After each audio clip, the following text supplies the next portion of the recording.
Clínica de Oftalmología San Diego. Buenas tardes, bienvenidos a todos. Estoy muy feliz porque hoy tengo a mis dos profesores, al doctor Musi y la doctora Emily Karam. Hoy va a hablar para nosotros la doctora Karam.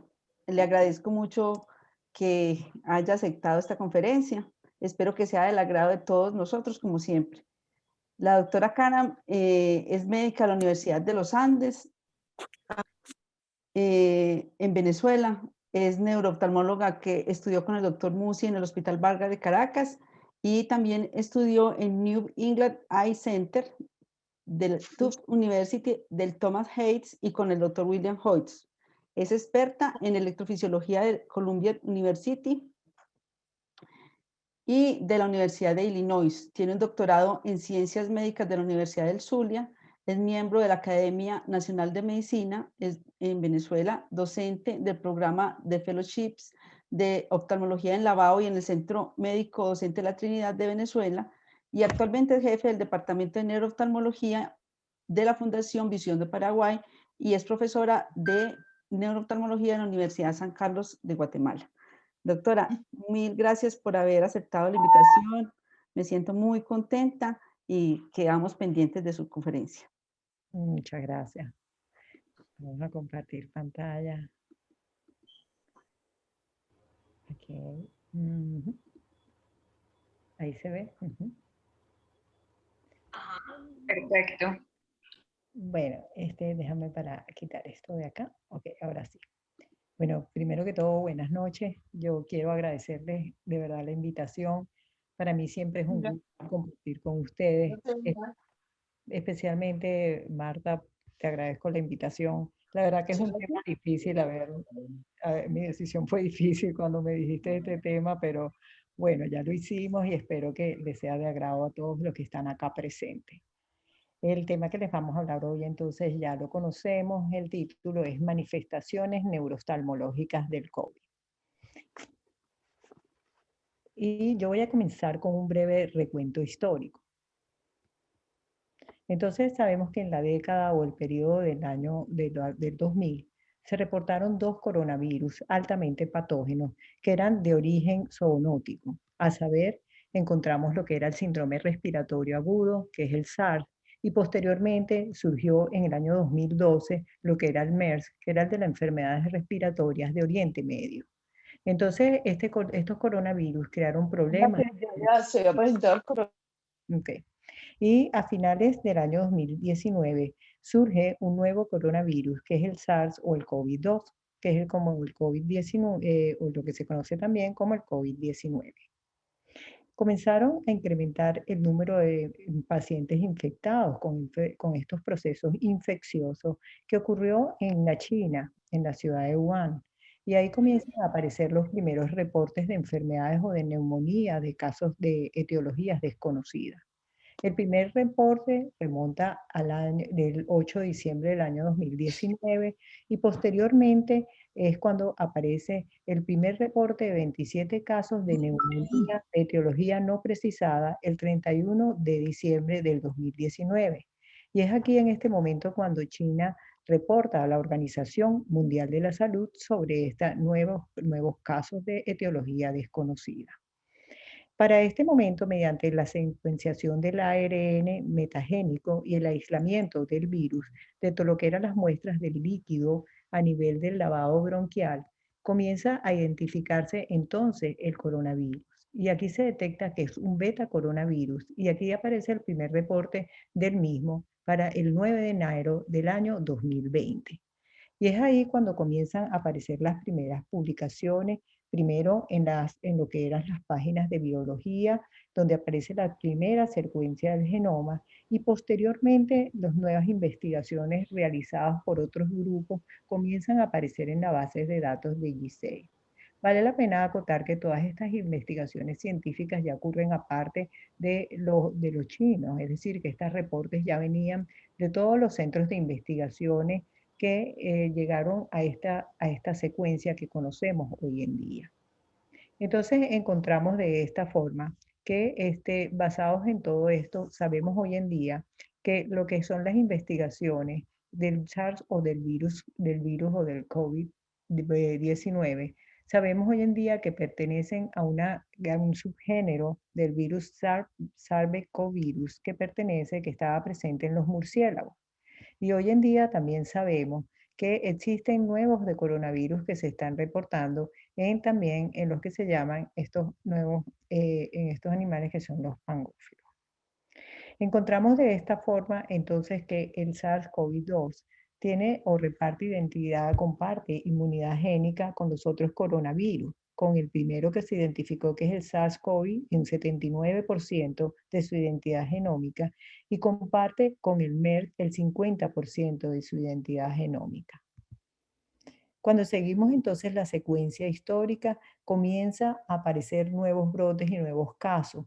Y es cuando la Organización Mundial de la Salud el 30 de enero declara esto como una emergencia.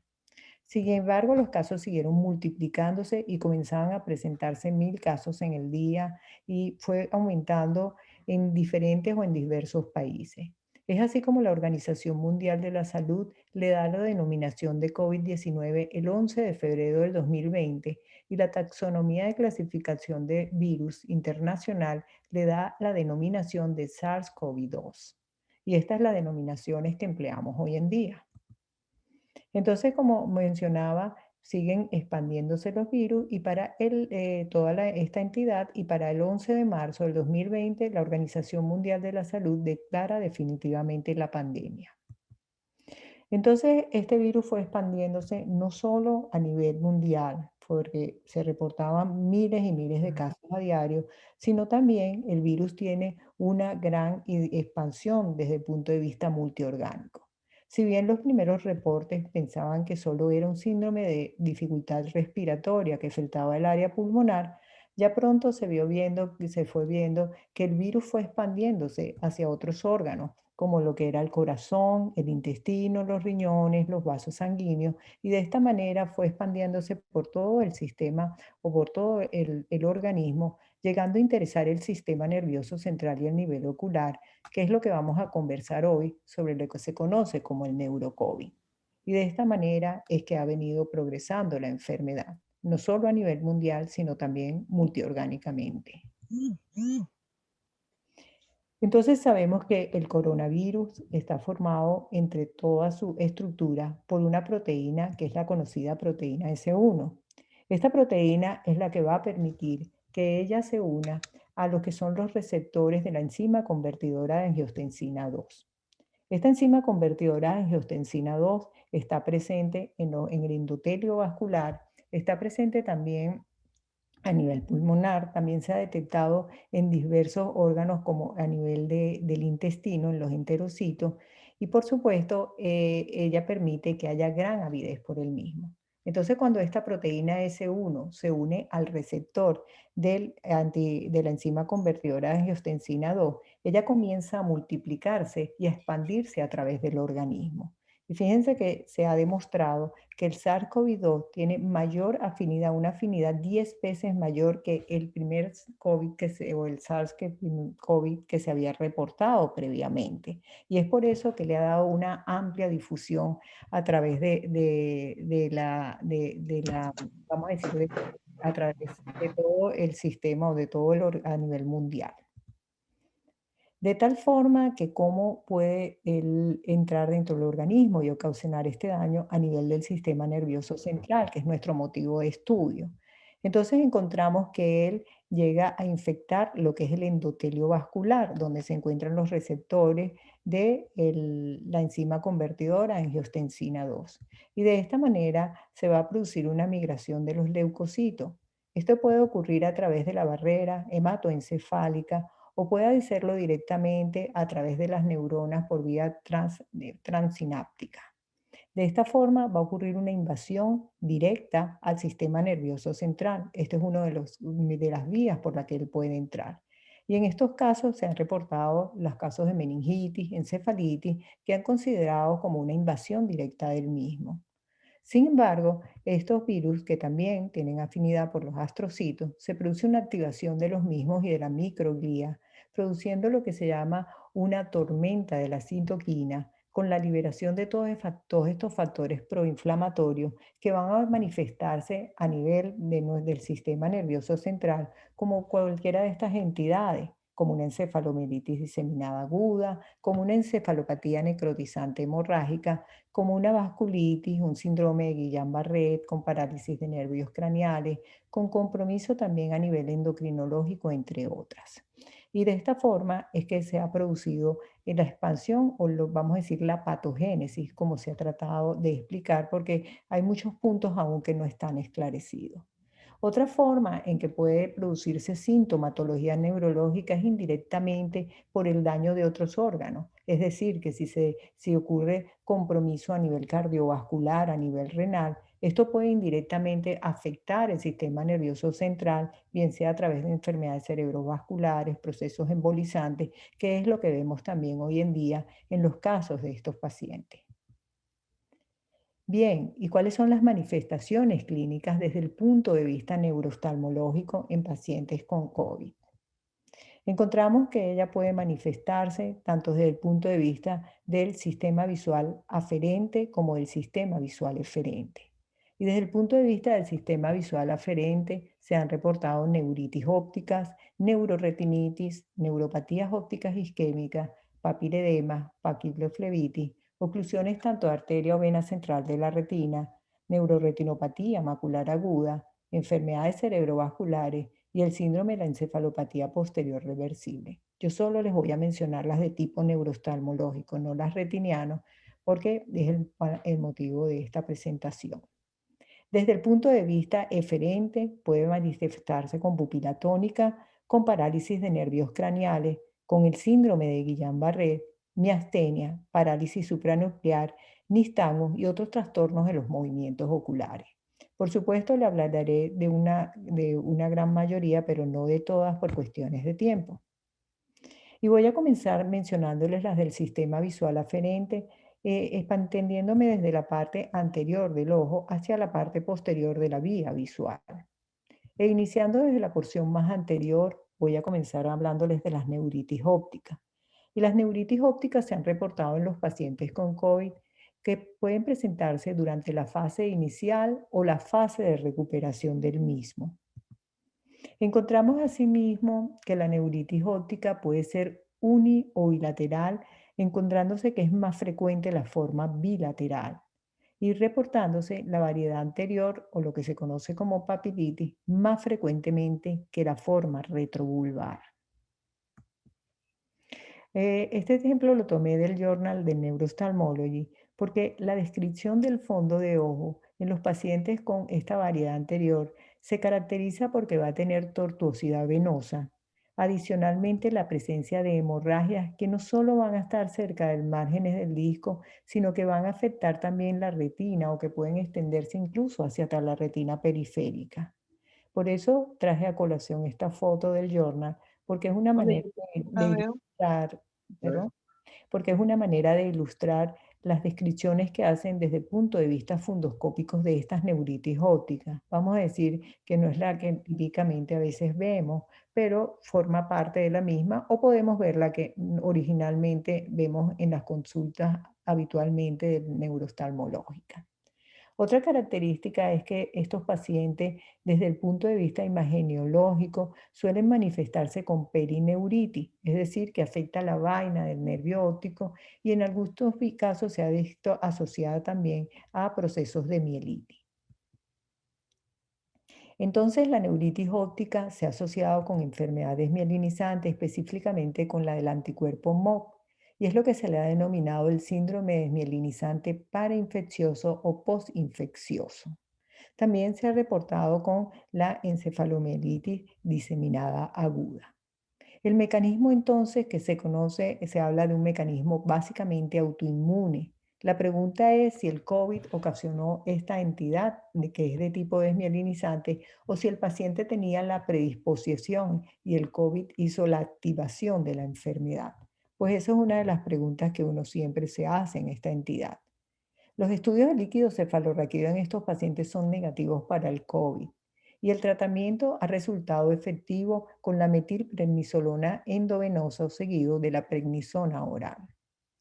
Yo les voy a mostrar el caso de una paciente que tuve la oportunidad de ver, de 27 años de edad, quien presentó todos los síntomas de COVID de fiebre, mialgias, mareos, vómitos, diarrea, escalofrío y tuvo una prueba positiva para el mismo. 3 días después aparecen los síntomas neurooftalmológicos como dolor a los movimientos oculares y disminución de la agudeza visual. Pero esta paciente no consulta a neurooftalmología sino un mes después de los síntomas.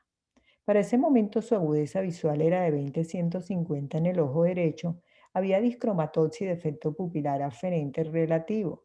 El ojo izquierdo no había, desde el punto de vista, vamos a decir, visual, no había sintomatología y resultó normal. Encontramos entonces que esta paciente tenía un estudio de una tomografía de coherencia óptica que le hicimos en ese momento, donde mostraba una capa de fibras nerviosas normal, tal vez discretamente aumentada en el sector nasal, pero con una leve disminución en la alteración de las células ganglionares y la capa plexiforme interna. Y por supuesto, buscamos en la retina esas imágenes hiperreflectivas que ya fueron descritas inicialmente por Marino, donde dice que estos pacientes suelen tener estas imágenes hiperreflectivas incluso en los ojos asintomáticos.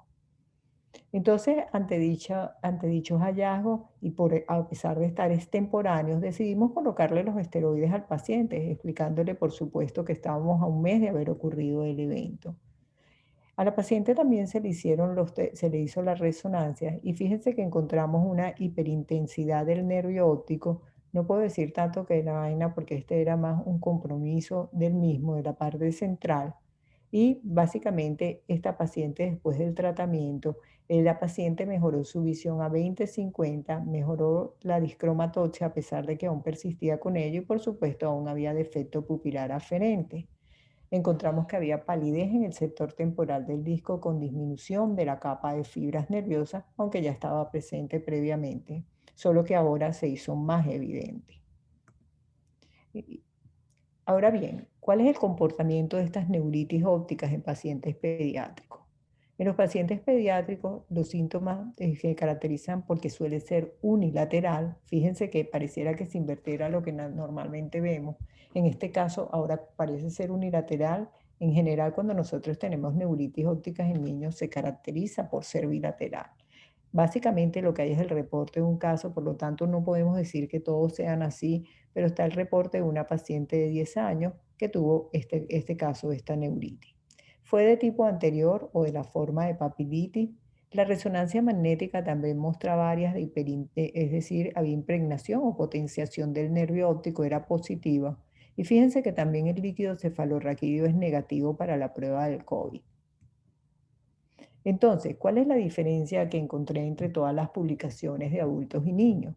Encontramos entonces que en los adultos suele ser bilateral y en pediátricos unilateral, pero recuerden que en pacientes pediátricos no hay muchas publicaciones, solo les hablo en base a lo poco que hay en cuanto a paciente pediátrico. La variedad en ambos predomina la variedad anterior, es decir, la papilitis, y la resonancia magnética del nervio suele ser positiva en ambos casos, con un estudio del líquido cefalorraquídeo negativo para el COVID. Y encontramos que la respuesta a los corticosteroides suele ser buena en ambos casos. Entonces la pregunta es, ¿cuál es el motivo por lo que el líquido cefalorraquídeo es negativo? Ahí es donde siempre se entra en discusión si es de verdad un virus neurotrópico o cuál es el motivo por el que estos pacientes no se puede identificar en el líquido. También se ha encontrado que pacientes asintomáticos pueden tener positividad en las imágenes y en los estudios histopatológicos. Por lo tanto, usted podría tener a lo mejor una potenciación del nervio, una imagen a nivel de la resonancia y el paciente no tener síntomas. O por lo menos esto es lo que se ha reportado y se ha publicado. Igual, desde el punto de vista histopatológico, se ha encontrado que el virus puede estar presente y no necesariamente tener tener sintomatología. En cuanto a las neuroretinitis, la neuroretinitis y el COVID se ha reportado también y encontramos que puede presentarse en forma aislada, como en el caso de este paciente que fue publicado en el contexto dentro de una panuveitis donde se descartó todo proceso infeccioso e inmunológico.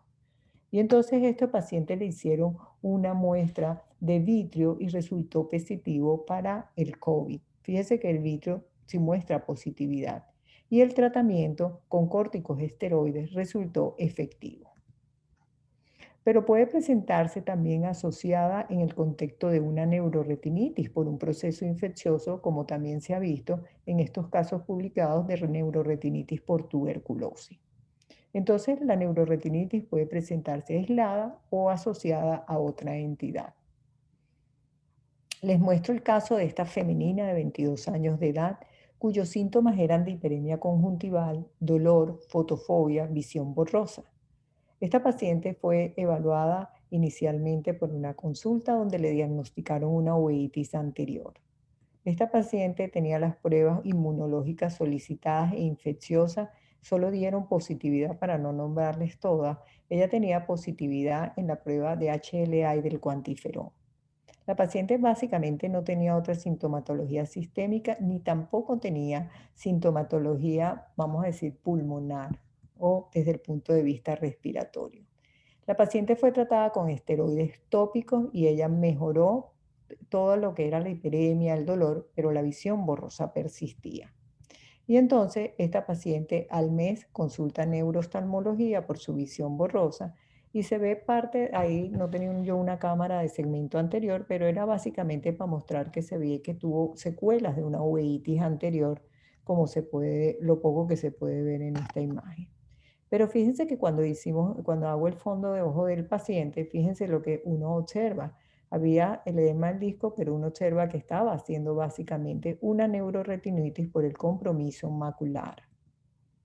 A esta paciente se le hizo el estudio de la tomografía de coherencia óptica y fíjense que no se observa lo que uno esperaría conseguir, también el compromiso de la mácula mucho más evidente.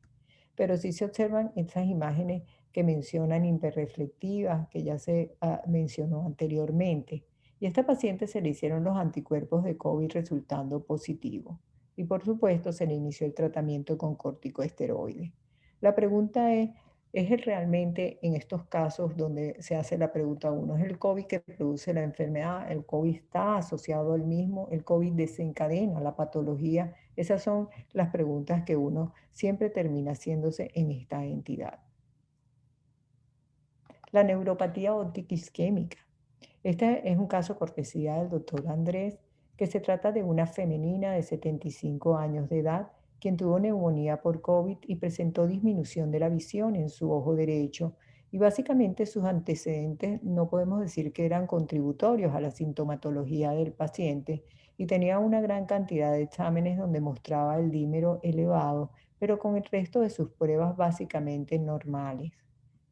Esta paciente le descartaron, por supuesto, una arteritis temporal por estar en grupo etario, una arteritis de células gigantes. Y tenía además, por haber estado con este cuadro del COVID, su resonancia magnética, su Doppler carotidio, un electroretinograma que no mostraba negatividad en la onda, con angiografía fluorescénica. Y básicamente el diagnóstico de esta paciente era una neuropatía óptica isquémica. Y por supuesto, el doctor se plantea la posibilidad de un estado de hipercoagulabilidad asociado a una endotelitis en relación a la neumonía. Cuando uno hace las revisiones bibliográficas, solo hay un reporte en la literatura de una neuropatía óptica isquémica. En el caso de este paciente tuvo un caso de un síntomas sistémicos no complicado en una paciente de 43 años de edad, donde tuvo pérdida visual indolora al despertarse, pero 4 semanas previos había tenido la prueba positiva para COVID. Los antecedentes de estas pacientes eran de diabetes e hiperlipidemia, vamos a decir, en el borde límite, y encontramos que estos autores plantean la posibilidad de una hipoxemia silenciosa. Es decir, estos pacientes que tienen estos cuadros respiratorios pueden terminar haciendo cuadros de hipoxemia o sumado a los estados de hipercoagulabilidad podrían desencadenar una neuropatía óptica isquémica. No es lo que más se ha reportado, pero no queda el paciente, no es que no pueda existir la posibilidad de que se presente. Entonces la pregunta aquí que uno se hace es casual, es coincidental, pero está relacionado aparentemente con la enfermedad. Entonces yo llamé a esta parte COVID, pero no COVID. Y lo que les quiero mostrar ahora y por qué le di esa denominación es lo siguiente. Estos que les acabo de mostrar son pacientes con neuropatía óptica isquémica, básicamente que tuvieron un cuadro de COVID no complicado. Ahora fíjense qué pasa con los pacientes hospitalizados en terapia intensiva. Estos pacientes hospitalizados en terapia intensiva requieren un periodo crono que les hacen la rotación varias veces al día y lo dejan hasta 180 minutos con las cabezas abajo en estas posiciones, lo cual puede predisponer al desarrollo no solo de neuropatía óptica isquémica, sino de oclusión de la arteria central de la retina. Entonces, esto sumado a toda la patología sistémica que tiene el paciente, como es los grados de hipoxemia, si el paciente está en hipovolemia, si el paciente ha meritado transfusión, los tratamientos vasopresores que recibe y el evento, la oclusión, el cambio en la presión abdominal, si hay cambios en la presión intraocular, todos son multifactores que pueden desencadenar una neuropatía óptica isquémica. Evidentemente hay que hacer el diagnóstico de un paciente que ha estado en terapia intensiva de una neuropatía óptica isquémica, básicamente se hace difícil si fue realmente por la enfermedad o si fue desencadenado por alguna vamos a decir, de este tratamiento. Básicamente, si a uno lo llaman a una terapia intensiva para saber si el paciente tuviese algún evento de esto, el defecto pupilar aferente sería la única ayuda que podríamos tener, ya que estos pacientes en estos momentos no pueden expresarse para decirnos cómo se sienten. ¿Y qué pasa entonces con la neuropatía óptica isquémica arterítica? Hasta el momento de esta presentación no había publicaciones de reportes de neuropatía óptica isquémica, la variedad arterítica. Pero cuando uno revisa la literatura, se pregunta si realmente no lo hay, porque ya hay publicaciones donde dice que tenían más reportes, especialmente los europeos e italianos, decían que tenían más reportes de neuropatía óptica isquémica arterítica antes del COVID que después del COVID, y que ya no reciben pacientes y los que reciben ya es tardíamente. Y el hecho de que los reciban tan tardíamente es porque los pacientes comparten sintomatologías parecidas. Entonces el COVID y la arteritis de células gigantes tienen síntomas similares y por lo tanto los pacientes pueden pasarnos por alto y el paciente perder visión y ya cuando vamos a tratarlos puede ser tarde. Entonces surgió esta publicación que me pareció muy interesante por lo que yo quise traerla, que cómo comparten, cuáles son los síntomas que comparten la arteritis de células gigantes y el COVID.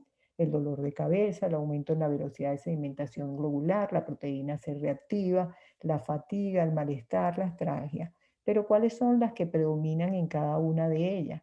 En la arteritis de células gigantes, la claudicación intermitente, una arteria temporal endurecida, normal, la pérdida visual y el aumento de las plaquetas. Y como pueden ver ahí, los síntomas, vamos a decir desde el punto de vista respiratorio, con alteración en los linfocitos y en las plaquetas y el HDL, son mucho más característicos del COVID. Es decir, en el COVID hay disminución de las plaquetas, mientras que en la arteritis de células gigantes uno esperaría que incrementaran.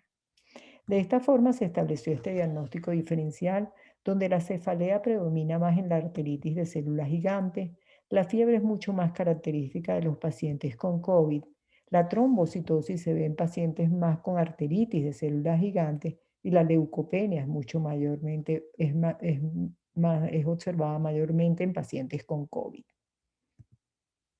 Y por supuesto, la duración del síntoma es mucho más corto en los pacientes que tienen COVID. Entonces hay que tener mucha precaución en un paciente que tenga la sintomatología y por supuesto estar atento ante los síntomas visuales. Con relación al papiledema. El papiledema también ha sido reportado en el contexto de los pacientes con COVID. Y fíjense que esta publicación de pacientes con hipertensión endocraniana idiopática está reportado, pero también tenemos que recordar que puede ser ocasionado por trombosis de seno venoso. Entonces tenemos dos factores que pueden ocasionar papiledema, la trombosis de seno venoso o estar dentro del contexto de un síndrome de hipertensión endocraniana idiopática, donde la fisiopatología se estima en estos casos que puede ser por una alteración en la dinámica del líquido cefalorraquídeo ocasionado por la avidez que tiene el COVID hacia lo que es hacia el área de los plexos coroideos. Entonces, de todas las publicaciones que han hecho, Hay una que me pareció interesante, donde recogieron 13 pacientes, ellos publicaron un caso y dentro de esa publicación ellos hicieron una revisión de 13 pacientes con papiledema. Y de estos pacientes, 4 tenían antecedentes de migraña. Y lo que llamó la atención a los autores es que la cefalea, la descripción de la cefalea, pareciera ser un factor que les permite orientarse a cómo es el síndrome de hipertensión endocraniana. La cefalea en estos pacientes suele ser de tipo holocraniana, intensa, bilateral y diaria. Y incluso los pacientes que tenían antecedentes de migraña describen esta cefalea diferente, mucho más intensa, hay un cambio de patrón del mismo, pero describen las características que ahí les menciono. Entonces pareciera que siguiera un patrón de cefalea muy parecido en casi todos ellos. ¿Y cómo se comportan los pacientes pediátricos el papiledema? En los pacientes pediátricos se observa dentro del síndrome inflamatorio multisistémico o dentro del síndrome de tipo Kawasaki, que ya ha sido descrito en los pacientes pediátricos. Generalmente puede verse por infección, por trombosis del seno venoso o también puede ser sido idiopática. Y donde encontramos además que la hipertensión endocraniana en estos pacientes puede ser incluso sin papiledema, donde en ellos ha predominado más la parálisis del septo nervio, recordando que la parálisis del septo nervio es un signo no localizatorio en el aumento de la presión intracraneal. Por supuesto, durante este periodo de, de confinamiento en las casas, esto ha ocasionado factores predisponentes en los pacientes, como es la obesidad. Entonces, esto ha incrementado aún mayor el riesgo de que si un paciente adquiere el COVID, incremente la posibilidad de que hagan papiledema. Y esto se ha observado predominantemente en los pacientes pediátricos. En cuanto a la enfermedad cerebrovascular, la patogénesis, bueno, es multifactorial. Puede ser ocasionado por un estado de hipercoagulabilidad desencadenado por la tormenta de citoquinas, la endoteliopatía preexistente, un embolismo cardíaco, por disección arterial, por mecanismos similares a la vasculitis. Todo esto ha sido descrito con el COVID y cualquiera de ellos puede ocasionar entonces una patología de tipo cerebrovascular. Otra cosa que contribuye a la misma es el aumento en el dímero D, la alteración de las enzimas hepáticas, alteración en lupus anticoagulante, anticardiolipina, antibeta 2 glicoproteína y el fibrinógeno. Se consideran que son factores que nos permiten tal vez factores de riesgo a desarrollar esta enfermedad cerebrovascular y que desde el punto de vista neurooftalmológico lo vamos a ver reflejado en el campo visual. Se ha encontrado que hay una alta prevalencia del mismo e incluso fíjense que la prevalencia de que haga una enfermedad cerebrovascular es 7.6 veces mayor cuando uno la compara con otros virus, con los virus de la influencia o con el virus del SARS reportado que fue cuando empezó en el año 2002, que no corresponde al mismo, pero cuando uno los compara, fíjense que este tiene mucho más avidez y mayor riesgo a desarrollar esta entidad. Entonces la enfermedad cerebrovascular se va a manifestar, por supuesto, entonces se va a desencadenar en aquellos pacientes quienes tengan factores de riesgo como la obesidad, la hipertensión arterial y la diabetes. También en pacientes fumadores, todo esto se consideran factores de riesgo para el mismo. Y en pacientes menores de 50 años que no tienen factores de riesgo, que son sanos, se ha reportado oclusión de grandes vasos e incluso el ictus previo al desarrollo de la enfermedad. Entonces la pregunta que aquí nuevamente nos hacemos, ¿fue este factor de riesgo, la obesidad, la hipertensión que desencadenó la enfermedad cerebrovascular? Si el paciente no tiene los factores de riesgo, pues es muy fácil decir que fue el COVID. Pero si uno tiene este factor de riesgo y además el COVID, se pregunta cuál de los dos lo desencadenó. Probablemente uno potenció el desarrollo del otro. Ese es otro planteamiento que uno podría hacerse. Evidentemente que dependiendo del territorio afectado, estos pacientes van a presentarse con cuadrantanopsia, hemianopsia, como lo vemos acá. Pero, ¿qué es desde el punto de vista clínico, imageniológico? Ello puede presentarse por eventos oclusivos o trombóticos, hemorrágicos, isquémicos, vasculitis, la disección arterial, los pseudoaneurismas, las trombosis, las encefalitis y las meningitis, entre otras. Es decir, que desde el punto de vista imageneológico podemos tener una gran diversidad de imágenes, pero el reflejo del campo visual va a depender del territorio o del área afectada, que va a verse reflejado con hemianopsias, cuadrantanopsias, dependiendo de lo que tengamos en ese momento. Aparentemente, dentro de las enfermedades cerebrovasculares que más predominan son las de tipo isquémica. Y el defecto de campo visual, pues como les mencioné, va a estar en relación con el territorio afectado. Pero lo más grave que le puede recibir uno de un paciente que tenga una enfermedad cerebrovascular es cuando tiene el compromiso occipital bilateral, porque básicamente este paciente está ciego. Entonces, esto es lo más terrible que nos puede llegar y resulta que hay varios reportes con relación al mismo, donde el paciente tiene afectado ambos lóbulos occipitales y ocasiona pérdida total de la visión en estos pacientes. Lo otro que se ha descrito es el síndrome de encefalopatía posterior reversible o el síndrome de leucoencefalopatía posterior reversible. Encontramos que esta entidad puede presentarse el paciente con cefalea, puede presentar convulsiones, compromiso visual, debilidad o trastornos de la fuerza muscular y en la sensibilidad. Pero lo más importante es que el diagnóstico generalmente lo hacemos desde el punto de vista imageneológico, cuando vemos estas imágenes que son extensivas y que afectan toda esta área, es principalmente el área posterior, es decir, el lóbulo occipital y parietal. No es que no pueda afectar otras áreas, pero su mayor frecuencia es hasta ese sector y es por eso que se le ha dado el nombre de encefalopatía posterior, por el hecho de que tiende a afectar más esta área. Y el hecho de ser reversible hace que los pacientes puedan recuperar se puedan recuperar de esta sintomatología. Por supuesto, esto se ha descrito más que todo en pacientes con preeclampsia y en otras entidades, y ahora la vemos descrita con el COVID.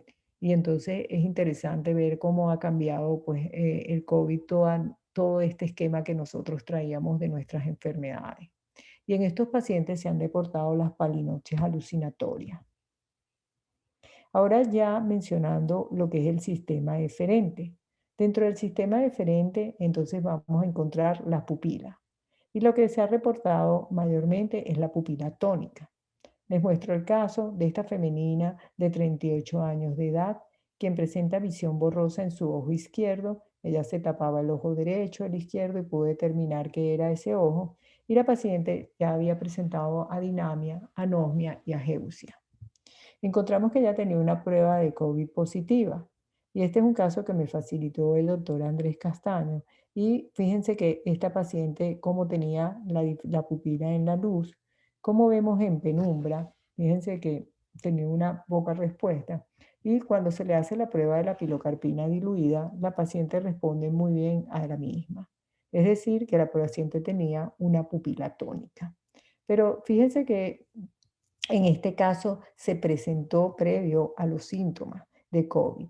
Y la pupila tónica entonces se estima que puede ocurrir porque hay un compromiso que se extienda desde el ganglio ciliar, que tome la vía parasimpática principalmente y que se pueda extender anteriormente hasta lo que es el músculo, el esfínter de la pupila. Estos pacientes pueden acompañarse en algunos casos con disminución de los reflejos osteotendinosos, ocasionando lo que se conoce como el síndrome de Adi-Holmes. Y también se ha reportado en los periodos tardíos o en los periodos de recuperación en la mayoría de los casos. Es decir, que usted lo puede presentar hasta 4 semanas después de haber tenido el proceso. En cuanto a trastornos de los movimientos oculares. Entonces, uno de los trastornos de movimientos oculares que solemos ver son las parálisis de los nervios craneales. Las parálisis de los nervios craneales pueden presentarse en forma única o en formas múltiples. Encontramos asimismo que viene precedida del proceso viral y encontramos que en estos casos tienden resolución espontánea. Ellas pueden presentarse en las primeras semanas de haber ocurrido el evento, puede presentarse en la segunda semana o tercera semana después de haber tenido el proceso viral y ellas tienen una característica de recuperan espontáneamente en la mayoría de las publicaciones aproximadamente durante el primer mes. Aquí tenemos el ejemplo de un caso que me facilitó el doctor Edwin, donde podemos observar que este paciente tenía una limitación para hacer el movimiento de abducción y este paciente desarrolló la parálisis del nervio justo en el periodo que estaba sintomático. De hecho, si no me equivoco, esto fue una consulta virtual porque el paciente estaba justo con los síntomas y en ese momento en estos momentos los pacientes no tienen permitido sino permanecer en sus casas, entonces eso hace mucho más difícil que nosotros podamos documentar los casos fácilmente. Movimientos oculares es más fácil que cuando queremos documentar el fondo de ojo si el paciente no puede trasladarse o si el paciente no tenemos acceso para evaluarlo. Por supuesto que las parálisis de sexto nervios están esquematizadas bajo un esquema, pueden verse con la hipertensión endocraniana en forma aislada y también se han visto con el Guillain-Barré. Pero puede ser parálisis de tercero, cuarto, tercer nervio o puede haber parálisis combinada, como les mencioné anteriormente. Y la mayoría de los casos se ha descrito con las patologías con el Guillain-Barré. Los reestudios de imágenes pueden ser normales o en otros casos puede verse un aumento del nervio afectado. Fíjense en este caso publicado se observa un compromiso del tercer nervio, del sexto nervio, y fíjense cómo se ve la potenciación del nervio, donde podemos ver entonces que corresponde a lo que es el responsable de la parálisis. Entonces, si hiciéramos un estudio de resonancia magnética con contraste, podríamos ver en algunos casos la potenciación del nervio o la impregnación con el contraste. Por lo tanto, es un examen que si el paciente puede hacerlo, se le solicita porque nuevamente, como hablamos, muchos de estos pacientes están confinados por el reposo, no pueden salir. Entonces, a veces es difícil documentar los casos. En el caso del síndrome de Miller-Fisher, el síndrome de Miller-Fisher, que forma parte, es una variante del síndrome de Guillain-Barré, se han presentado muchos casos, hay muchas publicaciones en la literatura. Esta publicación en especial me gustó porque tiene 73 casos, hicieron una revisión de todas las publicaciones y de 73 casos encontrados en 52 publicaciones, ellos observaron que los pacientes presentaban síntomas respiratorios y sistémicos y que posteriormente a eso era que desarrollaban el síndrome de Miller-Fisher, que es caracterizado por ataxia, arreflexia y oftalmoparesia. Es decir, que después que tenían los síntomas respiratorios y sistémicos, era que el paciente desencadenaba los síntomas. Fíjense que estos pacientes se pueden acompañar de parálisis de otros nervios craneales y también de parálisis facial. Encontramos que el estudio del líquido cefalorraquídeo en estos pacientes suele mostrar una disociación citoproteica en el 79% de los casos. Y la presencia de los anticuerpos gangliósidos para, por supuesto, el síndrome de Miller-Fisher se encontró positivos en estos casos. Pero fíjense que la prueba del líquido cefalorraquídeo para el COVID resulta negativa en el 100% de ellos.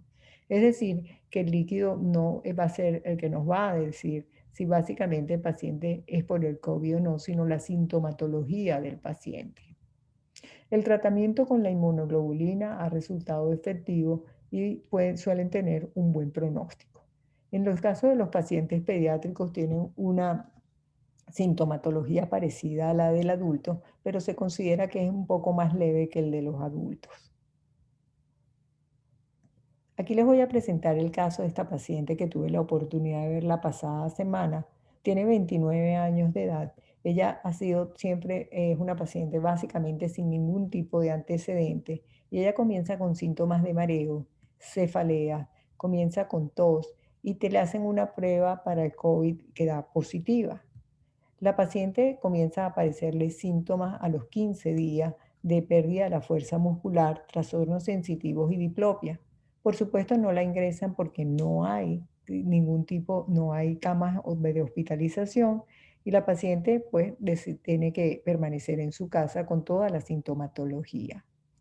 Esta paciente, cuando la evalué, tenía una desviación vertical que en principio parecía ser un cuarto nervio. Incluso fíjense que ella llega con la cabeza inclinada, tiene un discreto lagostalmo y la paciente, cuando la examinó con cuidado, la paciente tenía un skew deviation. Fíjense que el ojo entonces que estaba más abajo estaba en exciclotorsión y el que estaba más arriba estaba en inciclotorsión. Asimismo, tenía una asimetría en las pupilas, fíjense con una discreta ptosis del ojo izquierdo, como lo pueden ver acá. Y fíjense que llamaba también la atención que cuando esta paciente la colocábamos en penumbra, parecía tener algo de rezago pupilar. Fíjense que la pupila se hacía mayor, se hacía un poquito más grande en la medida que la dejamos más tiempo en penumbra. Asimismo, esta paciente tenía, perdón, perdón que lo pasé. Esta paciente tenía además una discreta hemiparesia al lado derecho y tenía una marcha un poquito atáxica. Fíjense acá, le costaba hacer la prueba. Y aquí la filmamos cuando iba caminando por el pasillo y fíjense que ella caminaba ayudándose. Y ella a pesar de todo dice que había venido mejorando. Y fíjense cuando solicitamos la imagen es lo que nos conseguimos, planteando por supuesto que el compromiso era entre la región mesencefálica y el área protuberancial. Entonces la paciente tenía un compromiso, un área de hipointensidad que era hiperintensa en T2 a nivel del área mesencefálica y la protuberancia, como lo pueden ver reflejado en las imágenes. Evidentemente que un estudio líquido-cefalorraquídeo a este momento probablemente no nos muestre otra cosa más de que la clínica que yo les estoy representando, y tampoco nos va a dar un resultado de COVID porque ya sabemos que suele ser negativo. En cuanto a la miastenia se ha reportado también en estos pacientes. Y fíjense que basado en las publicaciones encontramos que en estos sí tienen un curso severo. Encontramos que estos pacientes, el 87% de ellos suelen ingresar a cuidados intensivos y encontramos que el 73% de ellos ameritan ventilación mecánica. Esto de acuerdo a las publicaciones. Encontramos algo muy curioso. Los pacientes quienes estaban recibiendo prednisona y otro inmunosupresor antes de adquirir el coronavirus, estos pacientes no ameritaron ventilación mecánica. Por lo tanto, pareciera que el uso de tener un inmunosupresor pareciera que más bien le ofrece protección al paciente. Estos pacientes tenían un curso favorable. Y por supuesto, la pregunta que uno se hace es si el paciente puede recibir plasmaféresis o inmunoglobulina.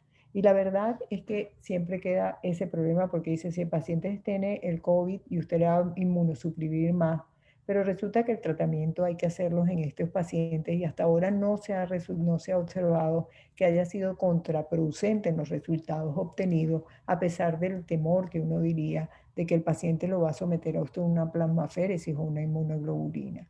Existen, por supuesto, hoy en día recomendaciones internacionales de los grupos de estudio que no los traje por cuestiones de tiempo, pero lo ideal es individualizar cada caso y mantener los pacientes que ya tienen su inmunosupresor o si tienen su inmunoglobulina, y en aquellos pacientes que necesiten algún tratamiento adicional, individualizar el caso, pero no dejar de suministrarlo si el paciente lo amerita.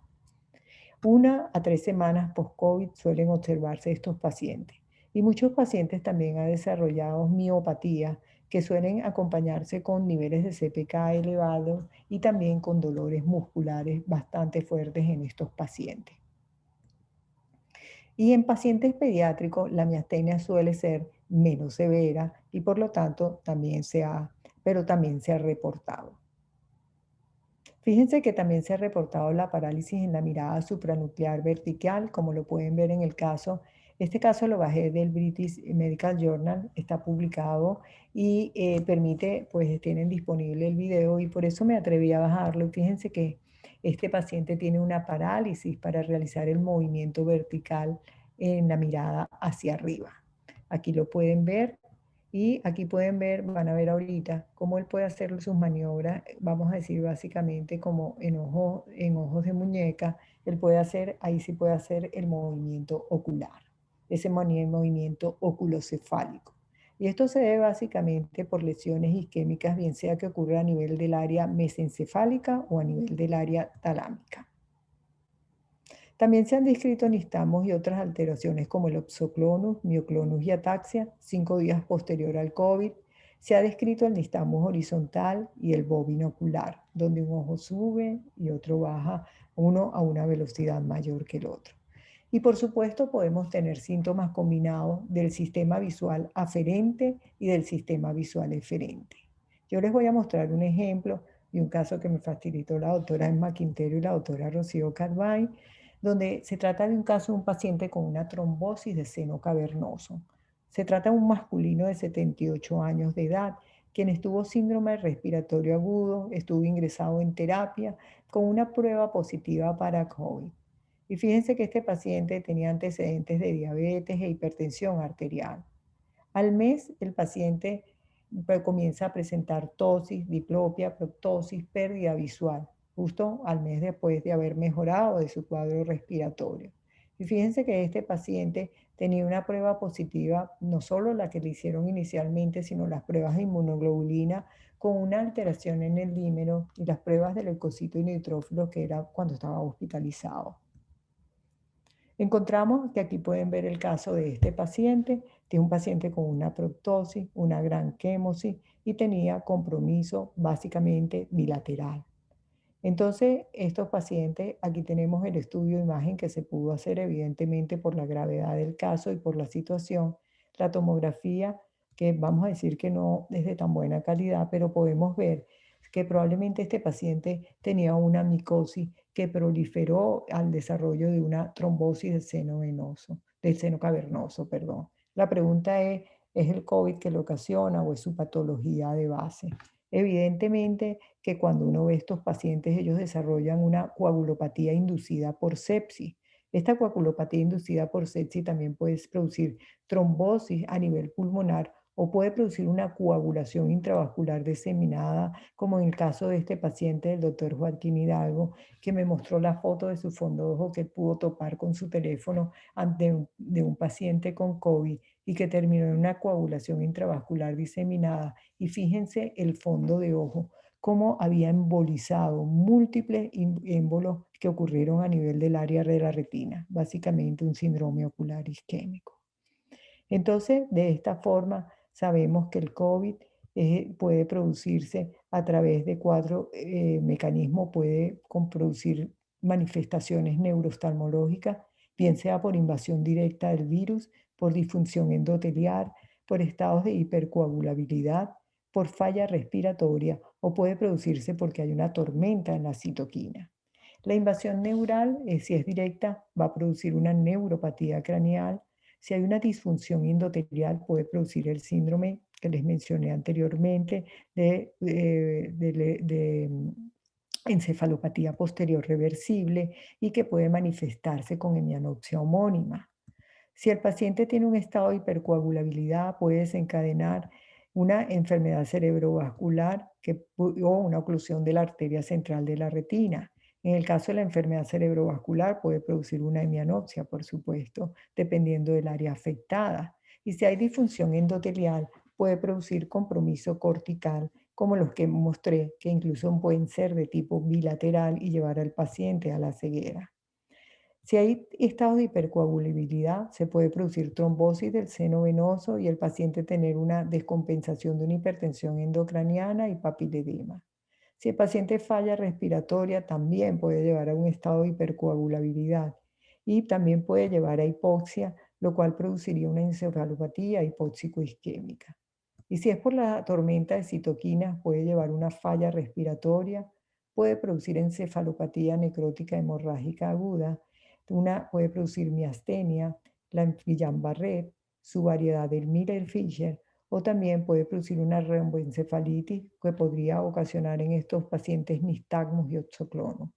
También podría producir esta tormenta de citoquina una neuritis óptica y probablemente desencadenar el MOC.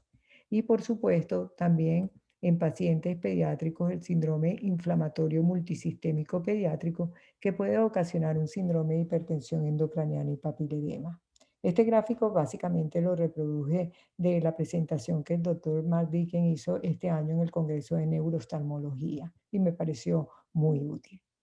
Básicamente, entonces sabemos que del COVID puede desencadenar una nueva enfermedad o el COVID puede exacerbar una patología preexistente.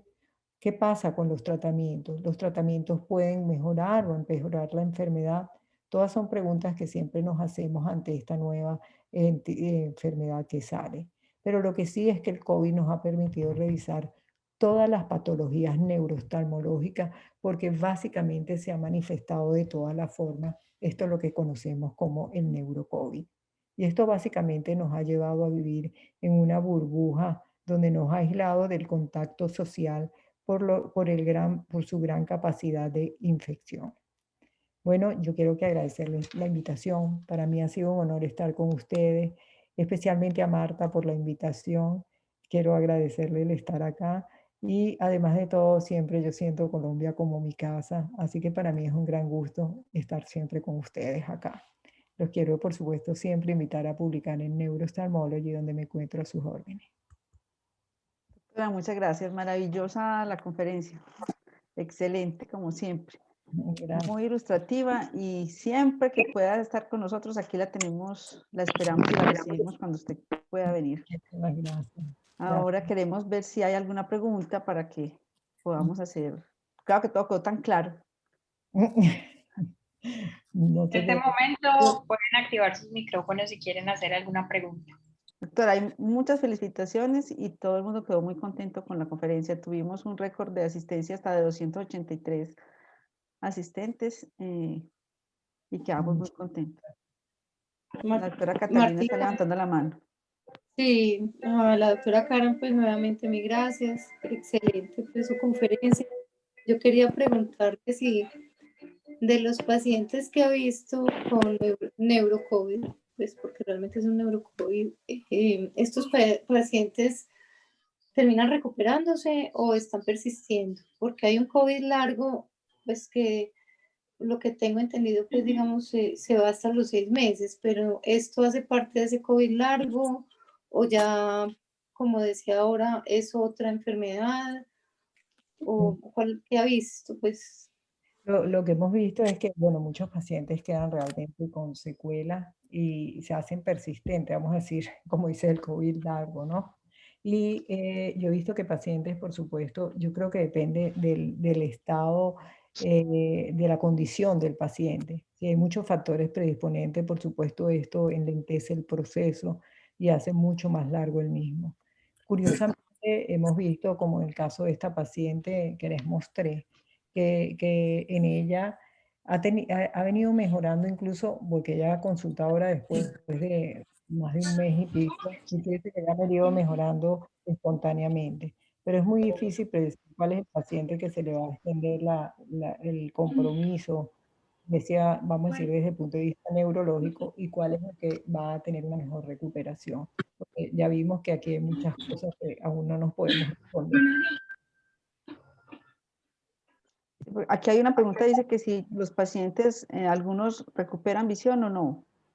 Sí, sí, algunos recuperan visión, algunos recuperan. Fíjense que los pacientes con neuritis óptica e incluso han tenido buena respuesta a los esteroides por lo que vemos. Los que tal vez tengan más dificultad en la recuperación es los que han tenido lesiones a nivel de ambos lóbulos occipitales. Pero fíjense que en la encefalopatía reversible también se ha reportado mejoría. Entonces, muchos pacientes sí recuperan visión, pero todo depende pues de cuál es el factor que le esté ocasionando. Pero Sí. básicamente sí tienden a mejorar, excepto los Y el que, doctor, y los que tienen heminopsia, evidentemente eso probablemente les persista porque hay lesiones isquémicas. Vamos a decir que prácticamente la de las enfermedades cerebrovasculares son las de más difícil recuperación. doctor, aquí el doctor Pedro Cárdenas nos dice, ellos tuvieron un caso de PRES, pero dice que la paciente no recuperó visión, hizo edema citotóxico por daño directo al parecer, no se evidenció hipertensión u otra situación clínica pues que pudiera manifestar esto. Entonces él se pregunta que si será daño directo por COVID, es una pregunta pues que nos hacemos todos y Pero, él interroga eso también ahí en la pregunta. exacto, bueno, esa es una pregunta, por eso te decía que las que ocurren a nivel del sistema, vamos a decir, las de tipo entra, porque ella entra dentro del grupo de las cerebrovasculares, esas son las que tienen peor pronóstico, por decir así. No me gusta decir la palabra peor pronóstico, pero es la que tiene menor pronóstico visual. En las que ocurren más hacia el segmento anterior son las que tienen mejor resultado. Supuestamente en las encefalopatías reversibles uno se pregunta, ¿uno debería clasificarla ahí o no? Porque la verdad que la reversibilidad, en el caso de paciente de doctor Pedro, le queda a uno, bueno, realmente esto no es tan reversible. Entonces uno se pregunta, ¿esto entra dentro de este grupo o no? ¿Cómo clasificamos estos pacientes? Ujú. Bueno, aquí hay otra pregunta. En las parálisis de los músculos estroculares, cómo se ha manejado? Las parálisis ellas han mejorado espontáneamente y ellas se resuelven espontáneamente, como les mencioné, en un periodo hasta de 4 semanas, de un mes. La mayoría de los casos, hay, creo que uno de los grupos que más tienen publicaciones al respecto con relación a esto, es en el grupo de los españoles y ellos han encontrado que los pacientes resuelven espontáneamente.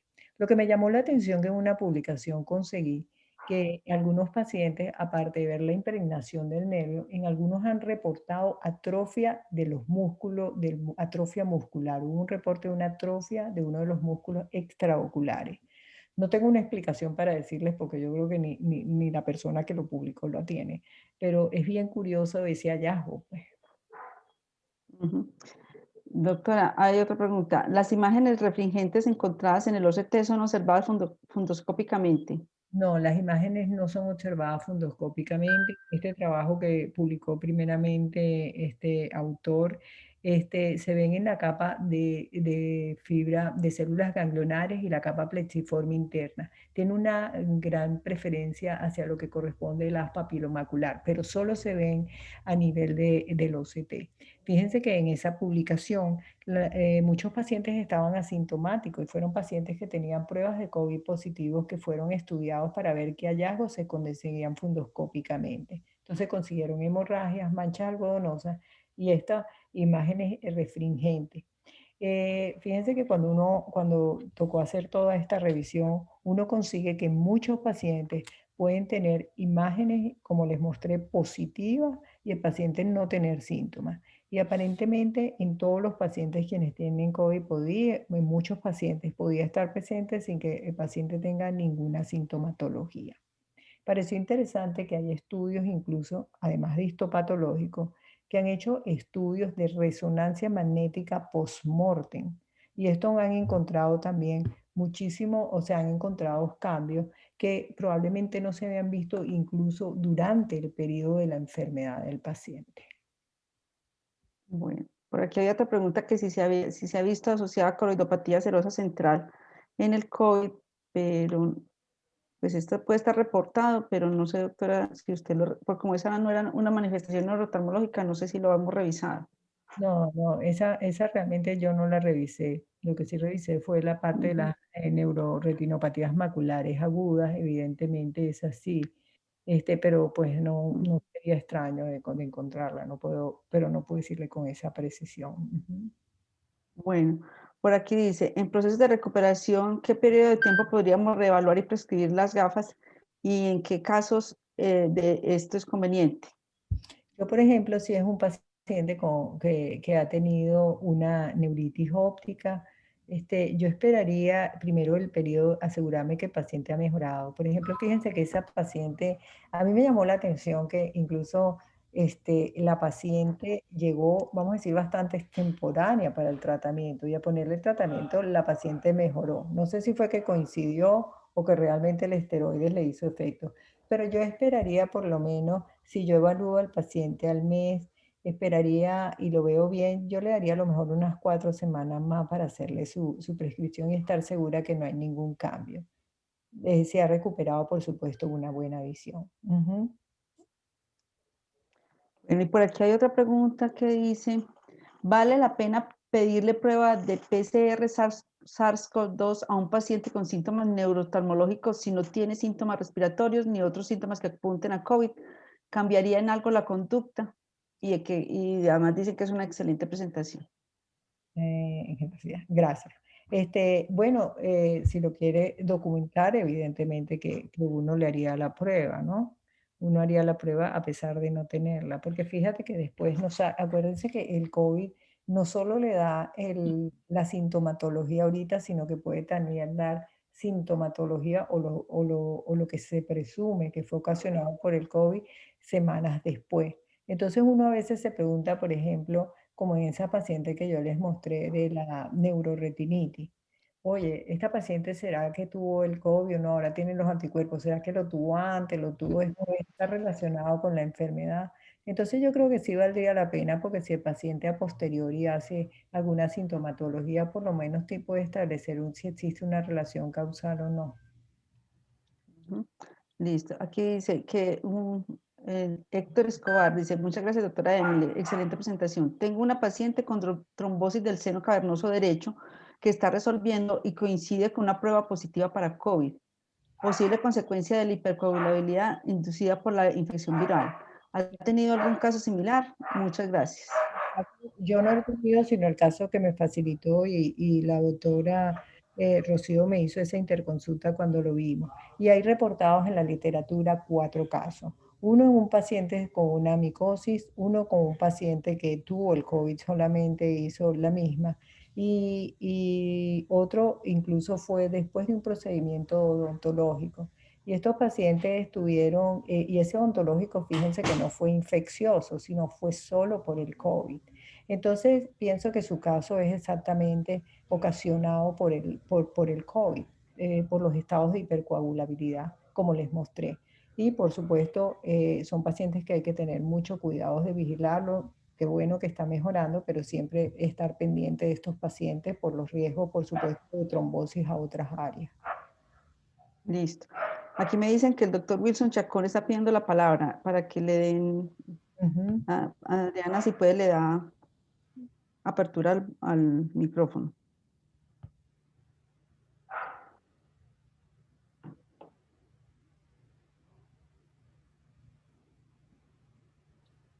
Doctor Wilson, ¿puede activar su micrófono, por favor?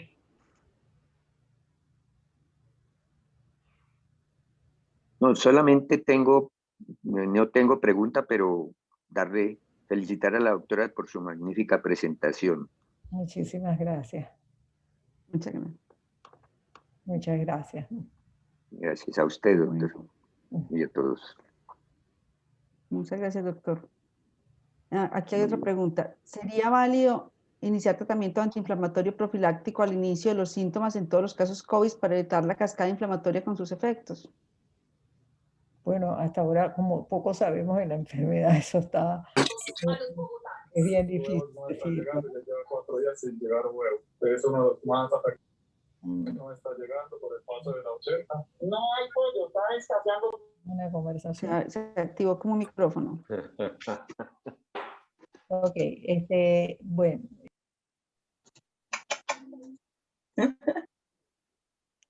Tranquila, doctora, hable.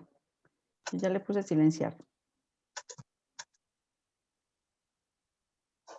Doctora, estamos escuchándola. Martica, es que creo que los silenciaste a todos. Entonces la silenciaste a ella. No puedes hacer eso. Ahí ¿Qué sí que yo pasó? mejor. Porque Ya sí, me... tenemos Ya, abiertos los micrófonos, perdón, tenemos abiertos los micrófonos para que pregunten, pero por favor los cierren para los del fondo no escucharlos y no interrumpir. Gracias. Sí. Entonces, no nos silencies a todos, Martica, por favor. Bueno, sí, ya. Bueno, el tratamiento preventivo es difícil decirlo porque como no se conoce tanto la entidad y si un paciente no tiene síntomas, la pregunta es cómo lo medicamos y qué le damos, ¿no? Sería válido, sería maravilloso, pero ¿Cuánto lo todavía al respecto. Sí, aquí el doctor Rafael Musi dice, extraordinaria conferencia. Parece mentira que en 2 años de descripción de esta condición se hayan descrito todas las patologías de un libro de neurooftalmología. Ello revela la severidad de la infección, su capacidad para burlar las barreras hematorretiniana y hematocerebral. Y nos da muchas gracias por haber invitado a Emily. Con mucho gusto, doctor. Aquí también lo vamos a esperar a usted el próximo mes. Bueno, y aquí hay otra pregunta del doctor James. Quería preguntar si ha tenido casos de algunos de estos cuadros con la vacunación. Yo no he tenido particularmente, pero ya se están reportando casos de trombosis por los estados de hipercoagulabilidad, especialmente con algunas vacunas. Hay publicaciones, pero yo particularmente no he visto ninguna. Lo que sí tuve Bueno, y hay otra... a una vacunación, es que un paciente desencadenó posterior a la vacuna Ella es una paciente con miastenia muy controlada y posterior a la vacunación hizo diplopia y desencadenó los síntomas. Vamos a decir una forma leve, pero yo le coloqué el esteroides y me respondió muy bien al tratamiento.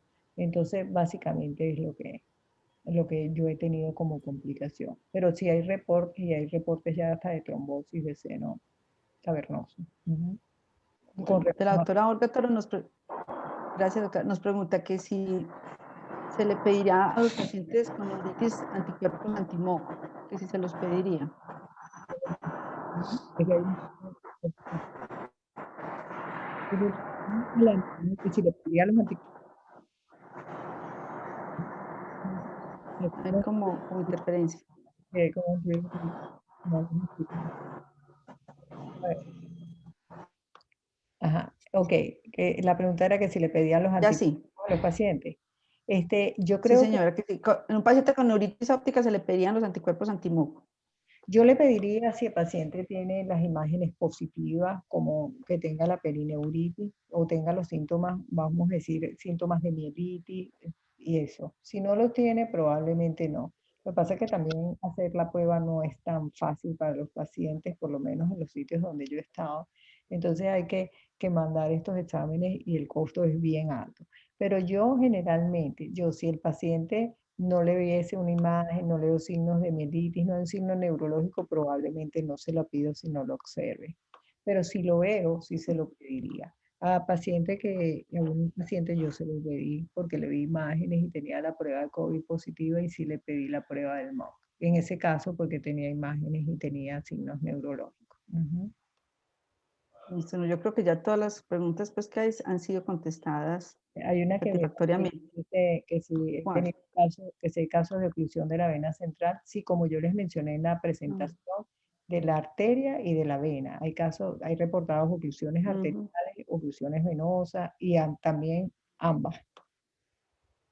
Sí, lo que pasa es que no hablamos porque esas no eran neurooftalmológicas, pero sí, sí, doctor. Bueno. No, yo creo que ha sido pues una extensa revisión y maravilloso el tema y creo que tendríamos para toda la noche, pero agradecemos mucho a la doctora. Excelente revisión, maravilloso todo lo que hablamos y por aquí veo como otra pregunta. Los diferentes casos de nistagmo se han resuelto también espontáneamente. Sí, esos pacientes como han tenido procesos de encefalitis, romboencefalitis, aparentemente después con su tratamiento ha mejorado. No tenemos mucho, yo particularmente no he visto ni estamos, y lo que está reportado en la literatura son pocos los casos también, ¿no? Ujú. Bueno, entonces agradezco pues a la doctora inmensamente la conferencia, a todos los participantes.